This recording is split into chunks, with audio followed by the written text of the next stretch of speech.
Hello, everyone's Forest Focus as the Premier League returns on Saturday. Who would have thought Nottingham Forest would be level on points with Arsenal after 11 games? But that is the case as the Reds look to spring another shock this season, this time at the Emirates Stadium. Joining me to discuss if they can do it is, first of all, Pete Blackburn. Pete, good evening. How are you doing? Yeah, I'm good, thanks. Nice to be here. How are you doing? I'm all right. I felt like there was a post-Chili con carne burp coming all the way through that music, which was a bit nerve-wracking, but I made it through. What a start. Like a hero. Yeah, what a start. We've had worse starts, don't worry. Michael Temple, finally back from Florida, not brought the weather with him. How are you this evening? Yeah, I'm back from Florida. My laptop's not because I managed to leave it behind on a little desk in an obscure corner of this house. So yeah, busking it on my phone, but good to be back in the UK and feeling good. Good to have you with us. That is an expensive return over the Atlantic. I'm sure it's set you back a few quid. That, so yeah, no doubt you're kicking yourself. But good to have you with us, Chris Aylmer from Forest All Over. Good to have you. This is a rare preview appearance for you, so thank you for doing this. How are you this evening? Yeah, slightly suspicious that it's 2 days after a certain international game that I've already forgotten about. But no, I am happy to be on a preview for a change. It's nice. Yeah. Good to be here. Good to see Pete and Temps and yourself. Thank you. We haven't spoken since the 5th goal went in, I think. I think you just sent a flurry of expletives and that was our last interaction. Yeah, like I said, it was like the Men in Black thing. You look into the device and you forget it. It erases it from your brain. It never happened. So I just move on. Let's move on. You don't care about the Nations League anyway. Well, no. Well, it was quite funny, messaging you on the Tuesday or whenever it was. I can't even remember when it was. It just another England win against Ireland. They all merge into one another. Give him a break, mate. He's not on your back. You're in Cheltenham, is he? Come on. Yeah, look, I didn't message you on the day of the European Cup final, did I? Yeah. Okay, maybe I did, but I don't think I was too harsh on you. I thought I was okay. Look. First half, good, 0-0. Second half, can't remember it. Doesn't exist. Red card, things happen. We move on. It's always as bad as Grealish and Rice. Ireland should have had penalties in the first half as well. At least one. At least one, yeah. Not be too talking about this. Yeah. Thank you, Pete. Sticking up for Ireland. I love it. Anyway, we should get back to Forest. Apologies. I shouldn't have brought it up. Let's start with Forest. Let's start with you then, Chris. How are you feeling about this game, just in general? I'm actually I'm quite confident that we're going to put in a good performance. I know we struggled against Newcastle a couple of weeks ago, and it wasn't our best performance, even when we went 1-0 up. I think most people could see that Newcastle was sort of overrunning us, and their class really showed that day. But I think we're going to put in a good performance, and I think if we put in a good performance, we'll get something out of the game. The two fairly shabby performances this season have been Fulham and Newcastle, and we lost both those games. Every other game that we've put a good performance in, we've got something from it. And I'm actually fairly confident. I think the lads are going to come back confident and ready to go. And Arsenal have a few knocks and injuries. Their confidence is a little low. I think they have to really win this game to even have a glimpse of having a chance at the title. So, yeah, I'm actually quite confident. I want to kind of upset the apple cart. One of those games, Temps, do you think that, not that we're going to get a result necessarily, win the game or even draw the game, but one that maybe suits us in terms of performance? We do seem to front up in these games against the bigger clubs, I think, don't we?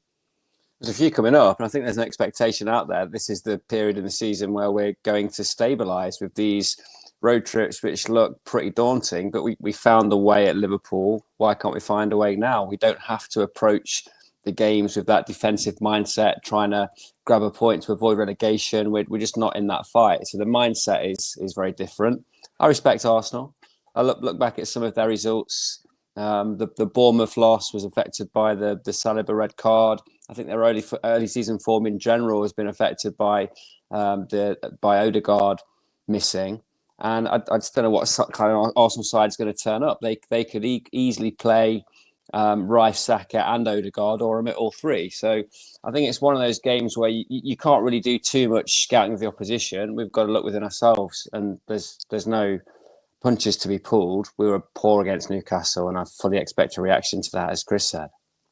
Just say, normally, obviously, these are live, but we're recording it because we're off to the Football Content Awards on Thursday, and I want to make sure I can try and fit into my suit before setting off. So that's why you have to comment on this one in the comments, not the live chat. So unfortunately, and also that means we're recording it before Olarena. Sorry, not Olarena. We'll come on to him before Murillo hopefully plays for Brazil, and Nico Williams has got another game for Wales, I think. So a few caveats there. Were you going to interject and say something there, Pete, about me not?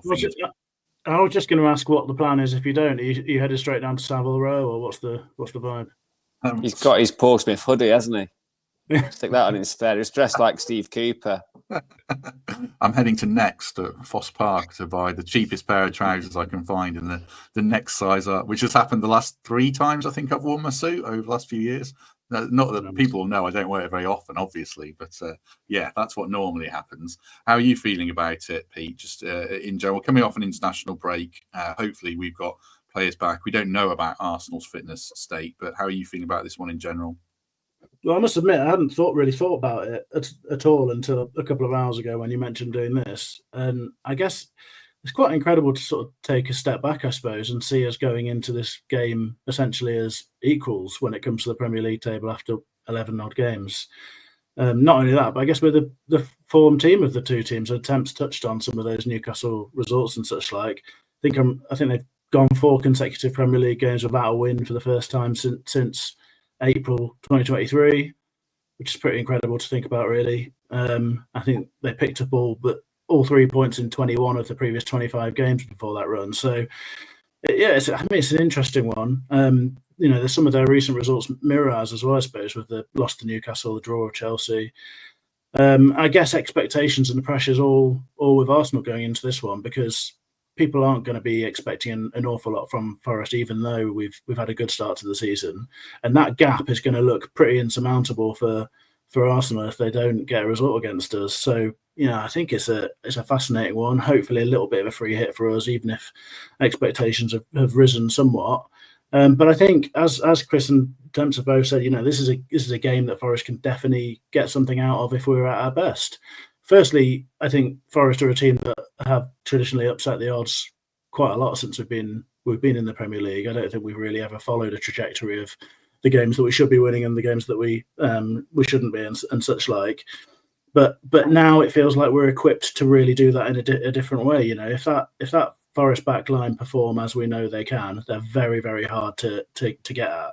And we also know that we've now got a depth and a quality and a sense of sort of adaptability because of the options we've got. So I think we can only be positive. I mean, we touched on a recent chat.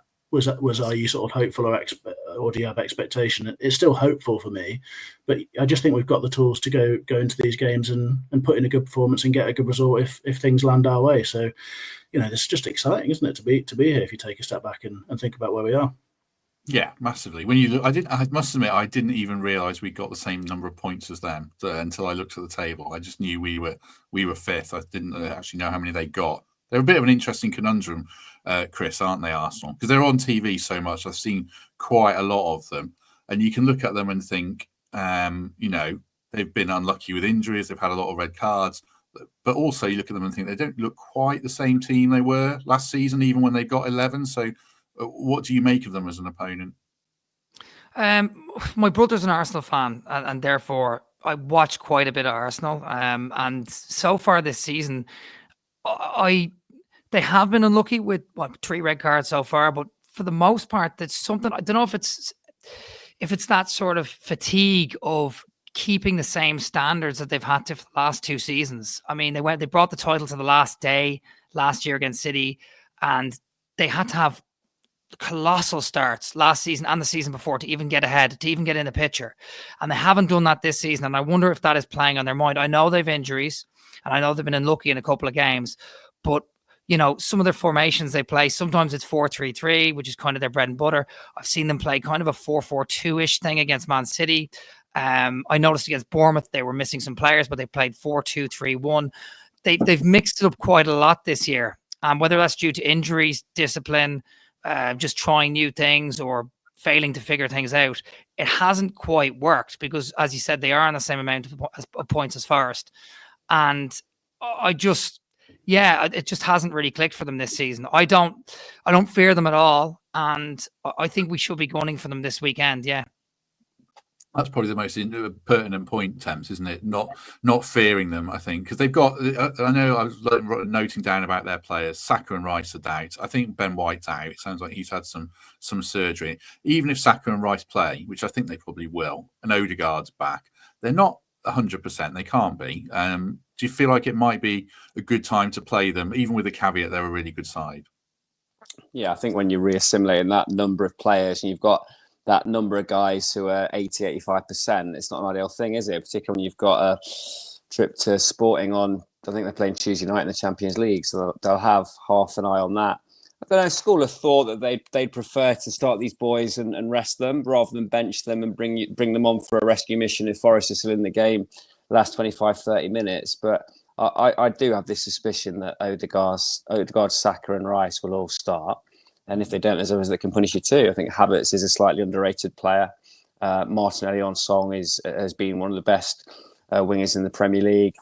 Thomas Partey does a very important job for them, and you've got to respect Gabriel and Saliba, haven't you? I think that they're one of the outstanding centre half pairings in the league, and Ray is a top class keeper who's been signed to displace an England international. So there is a lot of quality and depth and talent at Arsenal. It's not quite firing at this moment in time, but the sum of parts that are there, they will click. I think they will come good. They will recapture what they've been over the last 2 seasons, and someone will be on the wrong end of that. Hopefully this is just too soon for them. Just feels like there's a few guys off the boil when a few of our lads have just had that little break that they needed, just time to rest and recharge the batteries. And this underdog mentality is great, isn't it? I don't think we're under the radar anymore. People have to look at us and respect what we do. But we have quality there to go and earn a result rather than spring a surprise. And I think that's the difference between the Forest of this season and the Forest of the previous years, where those results against the head were down to occasional bits of fortune, a performance out of nowhere. This season, we've built something that looks far more stable, and there's a higher number of individuals capable of breaking a game. And there's a big queue of players ready to step into 11 when we have problems. So interesting game in prospect. Arsenal will start as favourites, but my suspicion is Odegaard, Saka and Rice will start. I think so. But Temps makes a good point there, Pete, around our fitness levels as well. I don't think, correct me if I'm wrong, Anderson didn't play for the under-21s, which I hope means he's rested up, and I hope it doesn't mean he's out. Gibbs White, he got on in the first game. He just got to watch the goals fly in at Wembley in the second. Nice bench view for that. And then other lads have gone away and got kind of usual minutes. But then, Hudson-Odoi stayed with us. Elanga seems to have fallen out with the Sweden coach. I don't know what's really gone on there, but he's not in the squad. So, like Temp says, are we just coming into it off the back of, injuries, and hopefully we're in a better place? We'll discuss Aylmer, but in general, are we in a decent place, do you think? I hope so. This is one of those great questions that we debate on the podcast when we've got absolutely no idea, isn't it? Before the results in as well. we haven't seen the games happen yet. We don't know what's happened in training at Forest or indeed at international level. So no, I mean I've got basically no idea whatsoever. It's interesting, this sort of question about whether it's a good time to play them or not. I think what really happens in football is that's decided after the game, isn't it? The narratives are all set after that, and we start looking back at games and we say, when we played Leicester, they weren't great. This is what we see. So we'll find out at the end of the game whether it was a good time to play them. Perhaps it is the case that they've got a lot of players who are 75, 80, 85% fit and such like, or perhaps Rice and Saka have had a lovely little break because they didn't go to international duty and they've been resting up and they're going to be fit and firing. I just don't know. I mean, the one thing I do feel confident about is that I know Mikel Arteta was suggesting that the Saka and Rice injuries didn't look good after the Chelsea game, I think. But I mean, I trust Mikel Arteta talking about injuries. I was going to do an analogy that is absolutely outrageously retro. I trust him about as much as I would with Robert Maxwell with my pension. There's one for the dynamic young listeners. I was going to say Steve Cooper talking about injuries, but they're sort of. No, I think it's potentially even worse than that. He's outrageous. So yeah, I mean, like Tem said, I'd expect them all to be playing. And when you think about what they've got on potentially available, if you accept that, it looks like a pretty strong 11 to me, with maybe only Ben White not in it that's in their potential first choice or best 11 as I see it. So I think that's a pretty formidable team of players. I think there's good stuff to take from the situation. We've obviously talked about their form and such like. I noted that there's Opta did some stats after the Arsenal-Chelsea game, and they said that Arsenal had faced 15 shots in a Premier League match 4 times already this season, and that's double what they did through the whole of last season. So there's obviously something going on with this Arsenal side. When you think about that, and you think about the disciplinary issues that they've had, well, they just don't seem quite as sort of nailed on, focused and steely as you sort of might have expected after the way they were last season. I sort of imagined that they would be absolutely gunning for the title and really, really hard to knock off that sort of course, but something's not quite right there, and hopefully we can take advantage of that, but it remains to be seen. Yeah, I think it's like no clean sheets in 6, and they were an absolute, force of nature last season defensively. So something certainly changed there, whatever. And they are facing more shots, as Pete says. So it's not one of those anomalies like, Man City concede 1 shot a game, what goes on target, it always goes in the net. So there is something happening. We'll get to our lineups in 1 second, but just before we do, it is the Punjabi Forest Christmas party at the Trent Navigation. Tickets available for £20 from gigantic.com. Just search Punjabi Forest. It's in aid of Emmanuel House, and on the guest list includes Frank Clark and Julian Bennett, so it should be a good event, no doubt. And also, I'll just give one more plug for this. If you're looking for some Christmas work, the link for email is in the description to get some shifts at the NAB. Just make sure you can work Boxing Day, because otherwise it's not really Christmas work, is it? So yeah, one for you to consider. Right, let's go to our lineups. There's 3 of them are sort of similar with a few tweaks, and 1 is pretty different. So bear with me 1 second. Let's start with Chris. You don't normally do these, so we shall start with you. I shall read it out for people who are listening, not watching. Chris has got Matt Sells in goal, Aina Milenkovic, Murillo and Moreno across the back 4, Ryan Yates and James Ward-Prowse in midfield, then Nico Dominguez is playing wide right with Callum Sadoy wide left, and Gibbs White in support of Chris Wood. In a few interesting names, Chris, but just talk us through your thinking there. I suppose when you first asked me to send it over, the first thing I thought was, no, we'll go the same. We'll do what we did against West Ham. The first thing you thought was, I'm going to send one over with 10 men, and not really. Yeah. Yeah, I sent one over without Gibbs White in it. But at least you knew who it was, right? You said Gibbs White and Anderson aren't there. Yeah, I'm sorry about that. But prior to sending the wrong one in, thanks for that, Matt, I sent over, I was going to send over 4-2-3-1, same formation, Yates, Dominguez, and then obviously I was going to have Elanga on the right, Hudson-Odoi on the left, Gibbs White through the middle with Wood at top. But I just thought maybe that's just my ego with battling with my brother who's an Arsenal fan, getting out of the way. And I thought we do have to be cautious. They do have dangerous players. And, if you look at the Liverpool game, we played this formation. I think Anderson was on the left. And the reason I took Anderson out was because I prefer having Hudson-Odoi do what Hudson-Odoi does well. And I'd like him to go with them from the off. I know Ben White's injured, so they're going to have to do a bit of a mix-up with their fullbacks. Arsenal, they've got White out, so they'll probably have Timber maybe move to the right and Zinchenko to the left, or vice versa. And I think we can really get at them out wide. But I also felt like Dominguez should still be in the team, but slightly higher up the pitch, and his work rate and energy coming back and inverting at times and covering for right back, especially if Aina's not fit. Hopefully he is. I've put him in this team. I think that's why I kind of have Dominguez there, because it sort of worked against Liverpool. And then, this is kind of an in-between sort of the Liverpool formation against Liverpool and the away game against Chelsea. So that's why I've kind of gone for this. Ward-Prowse as well, I think, that midfield number 8 position. I think, I know he's been out, and I don't. Dominguez has done very, very well, but Ward-Prowse does offer a lot. Before that red card against Chelsea, I actually thought he could play quite well. I look back at the game, and he had a pretty good game. And I think against top level opposition, you need that kind of experience in there. So that's why I have him there. Back 4 speaks for itself, as does Sells. He's done very well. Yeah, he did play well in that game, Ward-Prowse, to be fair. So he got sent off. Just on Olorena, he returned halfway through the Nigeria camp before their second game. And the coach seemed to make it sound like it was a prearranged thing with Forest. but there is also some talk about him having a knee issue. So I don't know how big it is. Obviously, Nuno will do his press on Thursday, so he might have already done this by the time you listen to it. But I think we're all assuming at this stage that Ain is okay, and I'm sure everyone will put Nico Williams in there anyway. Just one more for you, Chris, before we move on to Temps's team. No Anderson in there again. Is that just one of those things you can't have them all? Yeah, look, I think Anderson's done well in the 8 and he's done very well in the 10 when Gibbs White wasn't available. But I just feel like if I was to bring Anderson into a game like this, he'd have to be playing the 10. I don't want him to displace Hudson-Odoi, and I don't want Hudson-Odoi to go over to the right.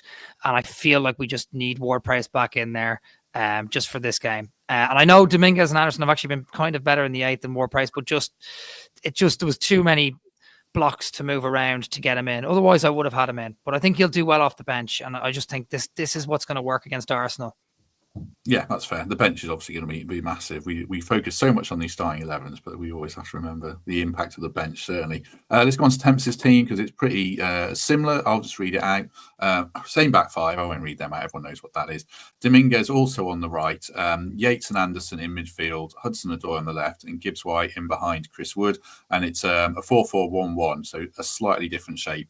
Almost the same personnel, Temps, just one difference, I think. What's your thinking on this one?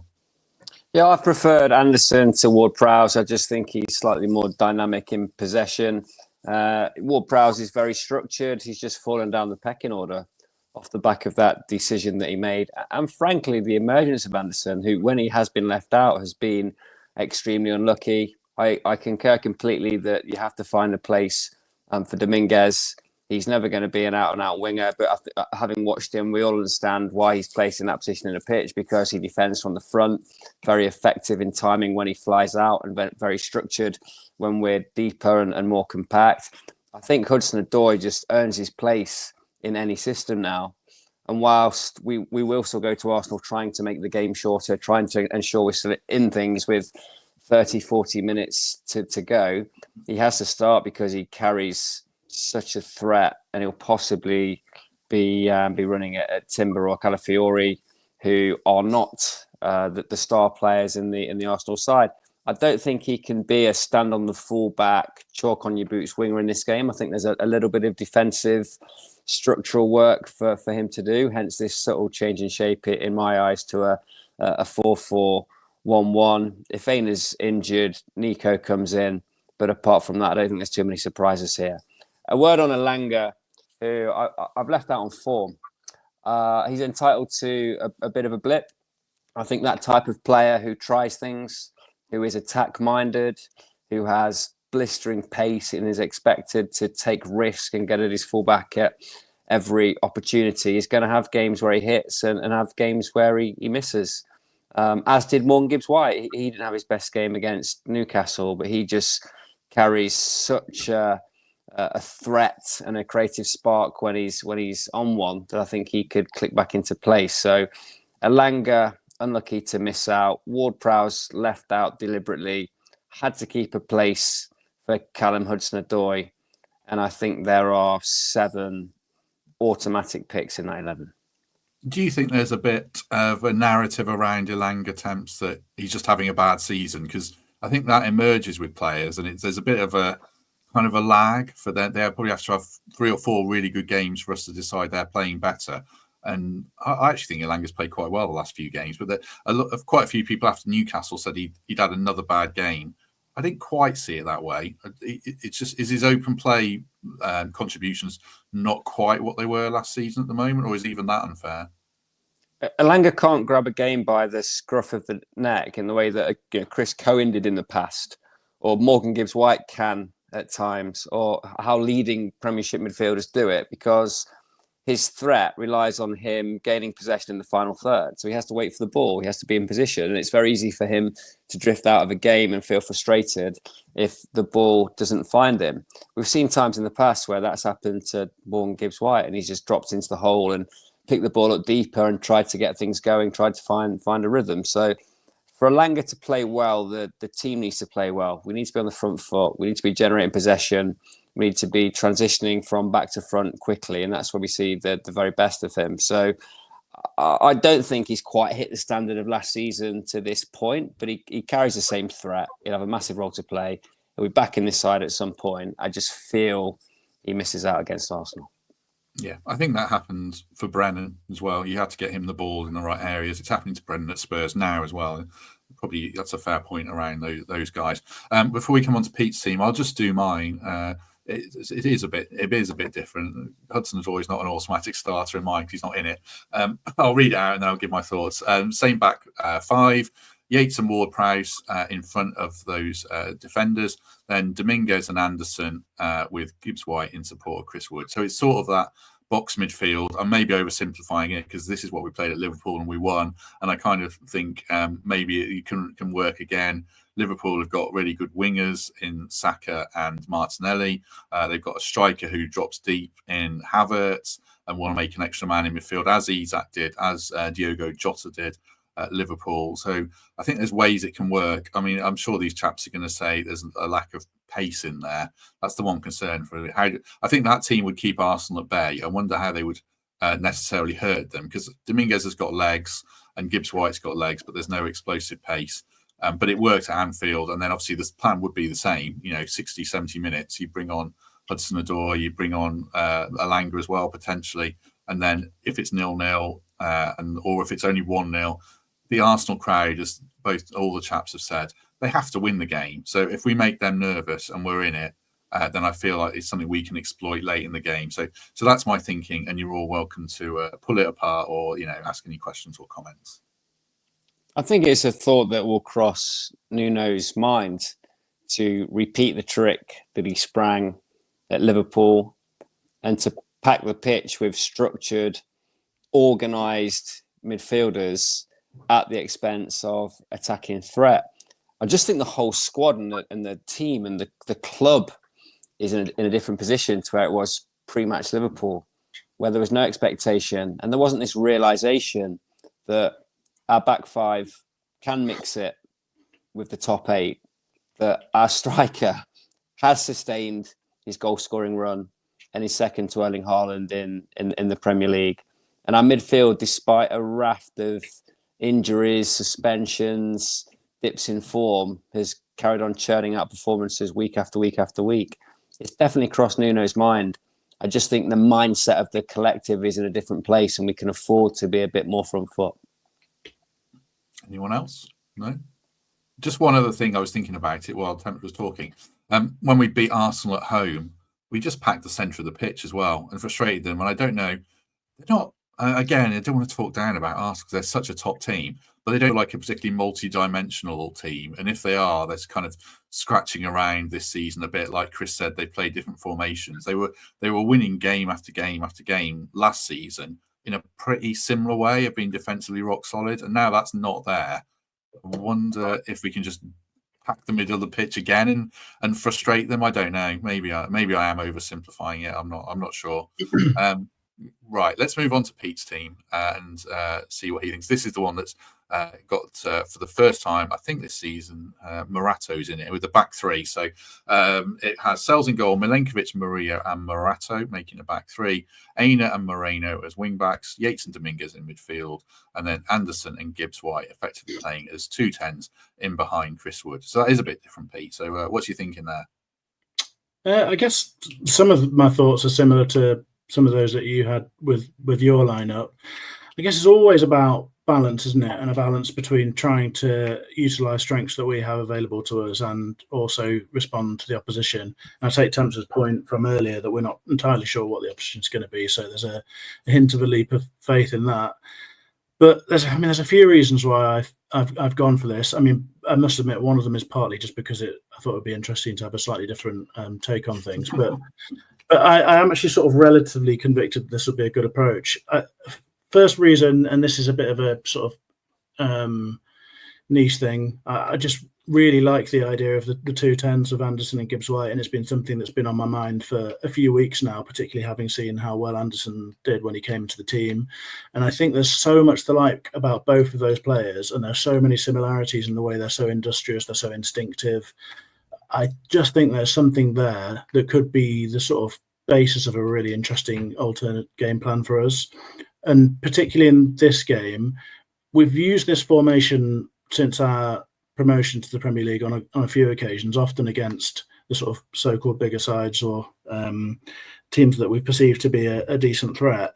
And at this point where we find ourselves, we now have the personnel to do it, and do it much more impressively, I think, than we ever have had before. I guess the primary thought is that the box midfield there gives us bodies in central areas to help us cope with Arsenal having, I suspect, 3 pretty impressive centre mids in Partey, Rice and Odegaard would be my guess at starting. Potentially inverting fullbacks, or certainly at least fullbacks that don't particularly like overlapping and bombing on, if it's maybe Calafiori and Timber or whatever. Havertz dropping deep, both wingers invert and come inside. We're talking about an awful lot of threat through the middle-ish areas of the pitch. And we saw, I think, in the Newcastle game that if Forest don't consider that being an issue when we faced opposition that can outnumber us in those areas, then it can be a real problem. I think this is a way to go into that game, potentially snuff out the threat, and then see where game state lies at a certain point in the second half or whatever, and then we go from there. We've seen that Forest can plan in that way before, and then we know that the bench would be outrageous in terms of the options it would give us and how adaptable we could be. So it makes a lot of sense to me. I think the biggest issue as well is that my suspicion for the big, I mean, this isn't, not an impressive thought whatsoever, but my suspicion around Arsenal's form so far is that Odegaard is the big issue there, as well as perhaps some of the discipline and such like.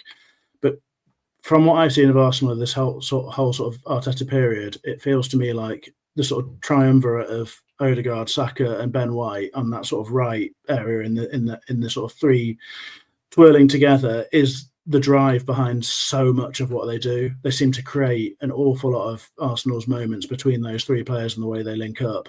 And I think Odegaard back into the team not only means that he can create himself, but he'll enhance Saka, who has been in insane form this season. I think Saka's got 7 goals and 3 assists, which is double the goal contributions of any other Arsenal player, I think.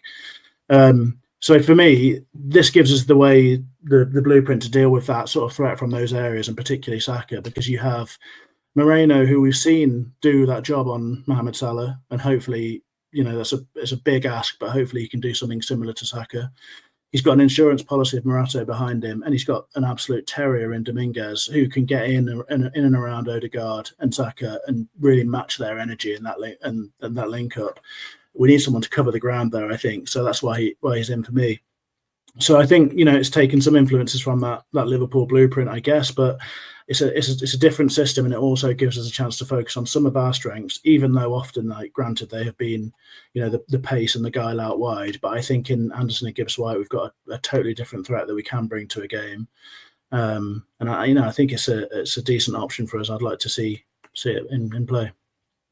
If Aylmer is out, Chris, you were going to bring in Williams. Would you play that formation because Arsenal have such threats out wide, and Nico's not as good a defender as Aylmer, or would you just back Nico to play as a right back against Martinelli? I'd back Nico. I'd back him to play there. And I'd want to see what he's made of. I know he hasn't started many games this season, and I'd want to see it. It's interesting that we all have completely different formations. Most weeks it's probably the 4-2-3-1, but now we're playing Arsenal, and off the back of a Newcastle game where we tried to play we none of us have Elanga in our team either, except in the Newcastle game we played Elanga and we saw it didn't quite work. We kind of went for it off the back of 3 wins in a row. So it's just interesting to see all the different formations. But no, I would back Nico. I would play him in the same formation. I think he's capable of doing a defensive job. We've seen it in the past. Sometimes he does get ahead of himself, and it's almost like a headless chicken at times. But for the most part, I've seen from Nico this season. The competition has awoken him a little bit, and when he's come off the bench, I think he's done quite well. So if Aina's not fit, Williams in the same formation for me, back 4. Just a quick thank you to the second sponsors of today's episode. As ever, it's Home Move Estate Agents by Ben Sales. great to have Ben's support going all the way back, pretty much the beginning of the podcast. If you're interested in buying or selling, check out their website now. The link is in the description for this episode. Here's just a couple of houses that are for sale on their website just now. When I checked, lots of properties up for grabs in the area around Nottinghamshire and the East Midlands in general. So do check them out. As ever, they are 5-star rated on Google. Thank you very much for their backing. And I should say, if you're listening, not watching, it was just a couple of properties I put up on their website that look very nice. So do check them out. As I say, Home Move Estate Agents, thanks for their backing. Link for their website is in the description to this episode. Now back to the show. Do you think Temps will learn a little bit about Nuno's mindset coming off the defeat to Newcastle, how he goes about picking this team? Because it's interesting how he's picked some of these things. At Brighton, he started both wingers. So can we read too much into how Nuno picks this 11 on Saturday or not?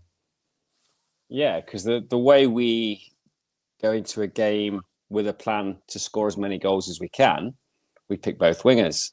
The way we go to be hard to beat, nick something on the break, or play for the draw is to pick neither or one winger.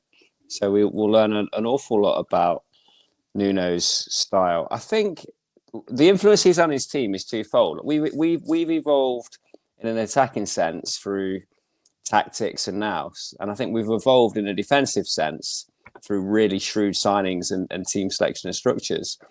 But he's had that twin impact, and it was apparent from the off, wasn't it? We offered far more attacking threat when Nuno came through the door, and then he used the transfer window to make a couple of signings which have made us so much more dependable and consistent at the back. So I do feel like I'm getting to know Nuno's mind a little bit more now, and I like the fact that he's just relatively quietly gone about his business.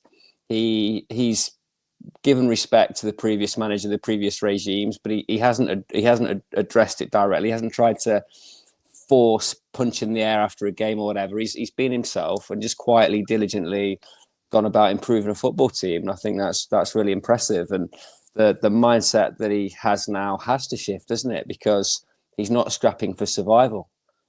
The aim has changed. The number of points we have at this moment in time has surpassed expectation. I don't think we're going to stay fifth in the Premier League. I think we're going to stabilise, but you can see that we're a far better side this year than we were last year, and we have to give Nuno immense credit for that. Excellent. Pete, any final thoughts on the game before we move on? I think I've covered everything that I was sort of thinking, to be honest. I just think it's, just to link back to what I said at the start, it's just really nice to keep reflecting on where we actually are and take a little bit of perspective. And I guess the international break has been an opportunity to do that. I've sort of forgotten about Forest for a few days, and now come to think about it. And I just think it's pretty incredible that we come into a game against Arsenal, sort of back end of November, and we're in the position that we are matching them in the league. And granted they've had some issues, but just it's an amazing place to be. It's worth reflecting on that, I think, because I don't know what I would have thought if you'd have offered this to me at the start of the season. I think I'd have thought you'd lost it. Yeah, I think we all would have. Right, just a couple of the bits to round up before we go. Not necessarily for too much comments, but I was reading earlier, Willy Bolly's been linked with a move to Saudi Arabia, but not till the summer. That will be at the end of his contract. So he's 33, and it all makes sense. It feels like he's drifted down the pecking order, so I wouldn't be surprised to see that one particularly. And Temps flag on to me as well. It seems to be rumbling on a little bit.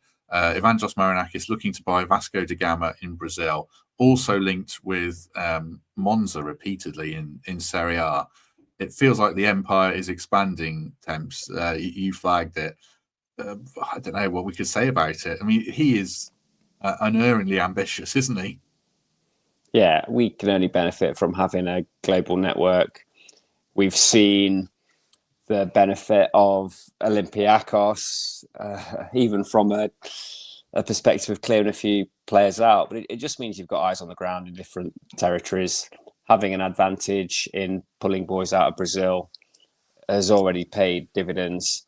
Having a team that can act as a catalyst for even more of that has to be a good thing. So fully supportive of the the expansion of this network and just totally reassured that we're the pinnacle of it.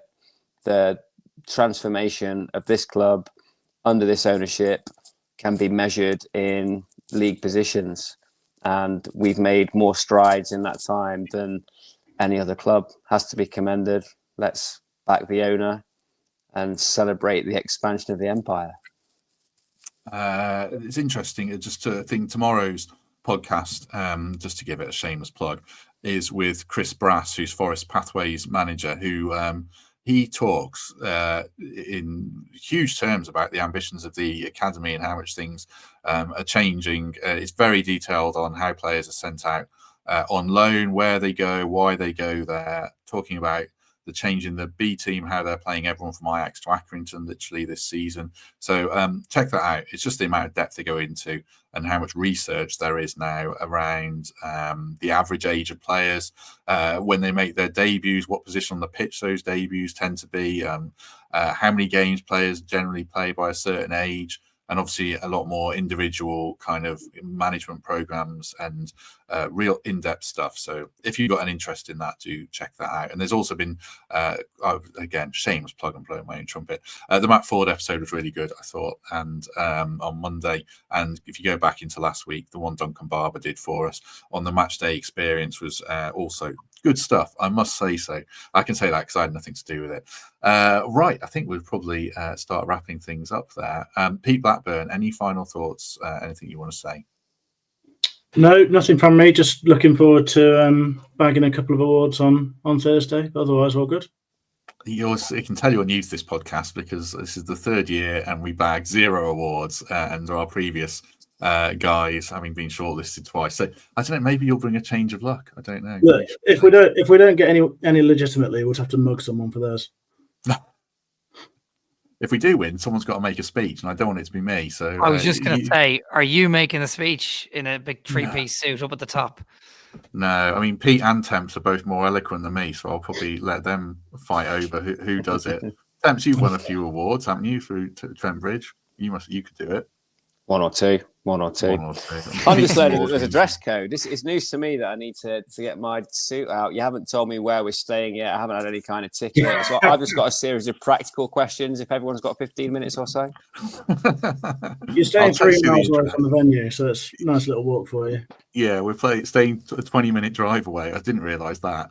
The dress code's pretty lax, don't worry. So yeah, and Pete's won lots of awards, so he can make the speech. So if we do win, I won't be making one anyway. Temps, anything you want to add around Forest or football or anything else apart from suits and Airbnb access codes? You know my plug, drone show at Trent Bridge, tickets.trentbridge.co.uk. We've just released a few more for the Saturday night. So if Lights in the Sky is your thing, with a voiceover by Matt Lucas, come and watch the Christmas Carol at Trent Bridge. I think this run of fixtures is critical to the makeup of the rest of the season.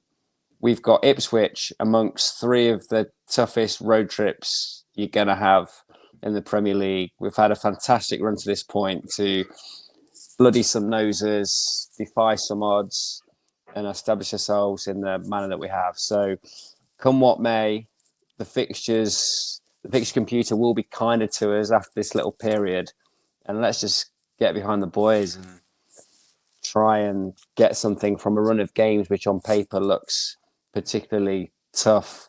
We're not gonna maintain the form that we've had pre-Newcastle. I think that is unsustainable, but we are going to punch above our weight, and we do have every chance of being a top 10 side. But I think this is a tough period for us to stay together, to understand that some of the experiments and team selections and tactical calls that Nuno is going to make aren't always going to come off. But that's because the mindset shifted and we're not trying to avoid defeat anymore. I thought those drone shows had sold out. They're not. We sold out bit of a technical point, but is this the thing where you just say it's sold out and then release more tickets when it's not really sold out? Is that the technical explanation? Like an Oasis gig. Rumble. Yeah, basically, yeah. We're going to build a new pavilion. We're going to build a new pavilion. I thought we'd be banned from using the seats, but the early works are internal. So we found out relatively recently, well, i.e. this morning at 10 o'clock, that I can still sell the pavilion seat. So yeah, nice little development there for us. The prime seats, oh my god, they're going to sell fast. I might even buy them because this will go out on Thursday, so I know this news 2 days in advance. So yeah, there's a dress code, mate. I'm not sure you're going to make it through the gate. No, probably not. I'll dust off my suit. Don't worry. Chris Aylmer, anything you want to add before we depart? Anything you want to plug at all? Not really. Show. Yeah, the drone show that's apparently sold out now, not sold out. Funnily enough. No, not really. No, I do a podcast with a mate of mine, Matt, and I did one yesterday, and I promise you, it's been a lot more of an intellectual conversation with you guys today. But apart from that, look, I echo what Thames and Pete and yourself have said. I just think it's been an unbelievable season so far. These fixtures are important. I was going to say the same thing. The next, we've got United, City, Arsenal, all our next 3 away games. 3 out of 4 of the next games are those games. And it is going to show, really, it's going to sort the boys and the men, so to speak. It's going to show where we are. And I don't want us to just be thinking, we'll go. The one thing I don't want to happen is us to go to Arsenal, the Emirates, go, right, this is a bit of a write-off. We'll wait for Ipswich at home. Then obviously we got United away. We'll see what their new looking Man United is. I want to go, we are a team now who can go into every single game thinking we can get something. We're still undefeated away, and we go to the Emirates still undefeated away, unlike them. So we should be very, very, very confident in ourselves at performing to the highest level. And I think if we stay in the game, like you said earlier, Matt, within a goal, it'll make them really, really nervous because they're the ones that really need the 3 points. We don't really need them. We just want them. And hopefully we can get a result. So yeah, I'm excited. We do need them to stay in the top 4 chase, but yeah. Yes, we need them, but you know what I mean. It's the final nail in the coffin for them if they don't get them. Is what I'm saying. I would love it if Nuno used that phrase in his pre-match. No, we don't need these points. Yeah, we want them. We do want them. Hard to get. We don't need them. Hard to get. Yeah. Don't use this as the promo, okay? Don't use that part as the promo. Yeah, play it cool, Trig. There's another reference for the ages there. Yeah, fall through the bar. Right. If you have enjoyed this, as ever, do us a favour. Hit like, hit subscribe. You can become a channel member. Give us a lovely review on iTunes. Any support is very much appreciated. You can also sign up for Patreon if you want to. You can get this advert ad-free, apart from the wonderful ads I read for the Trend Nav and our other fine sponsors. And you can get early access to anything that's pre-recorded, including this, actually, because it's normally live, but as I say, recorded now. So check that out. The link is in the description. Any support, again, very, very grateful for. Right. Pete Blackburn, thank you very much. Absolute pleasure. Thanks for having me. A pleasure for you to give your time so generously at short notice, certainly. Michael Temple, thank you very much. Cheers, fellas. See you soon. Chris Aylmer, a hero stepping in at the last minute as well. Thank you very much for your time. Thank you for having me after what was a terrible international break once again for Ireland. When are they not? Didn't they beat Azerbaijan or something? We beat Finland. It's fine.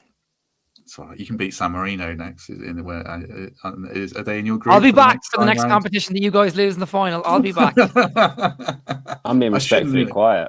I was going to say there's a decent percentage of Irish listeners to this podcast, having seen the demographic. So I'm shooting myself in the foot, but it feels almost worth it just to see Chris's face. So yes, right. We shall leave it there. Pete shaking his head for those who are listening. I don't approve. England fans have got enough of a rep already without you piling onto it. Yeah, Matt.